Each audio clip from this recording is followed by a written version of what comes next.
Do you remember King Asa? He has ruled the kingdom of Judah for 35 years now, and many years were full of peace. Do you remember that all the people promised the Lord to obey them with all their hearts? Did you do the same already? King Asa rules 2 tribes of Israel. The other 10 tribes are under another king. His name is Baasha. Now this king is coming with his army to the border of Judah. They take a city and fortify it. Now they control the border, so no one can go in and out of Judah.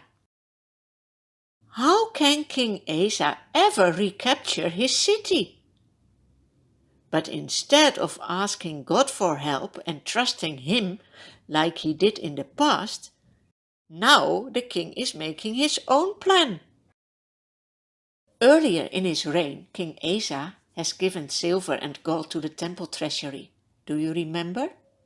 But now he gives orders to take gold and silver out of the temple. He sends it to a king far away with the name Ben-Hadad. Why? As a bribe. The temple treasure arrives in the country of Ben-Hadad with a message from King Asa saying, "Let there be a treaty between you and me, as there was between my father and your father. I am sending you silver and gold. Now break your treaty with King Baasha of Israel, so he will have to withdraw. Please help me." Ben-Hadad takes the gold and silver belonging to God. He agrees the treaty. He immediately gathers his army to attack Israel. When King Baasha hears that he is attacked in the north of his country, he needs to leave with his troops the border at Judah's side. Then King Asa comes with his troops to take back his border city.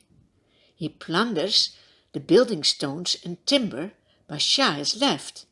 He uses these materials to fortify other border towns. But God is not pleased that King Asa has robbed the temple treasury. He sends a prophet, Hanani. He declares, "You have been very foolish to trust on people and not on the Lord like you did in the past. From now on there will be war in your country." Do you see how important it is to always fully commit your life to God?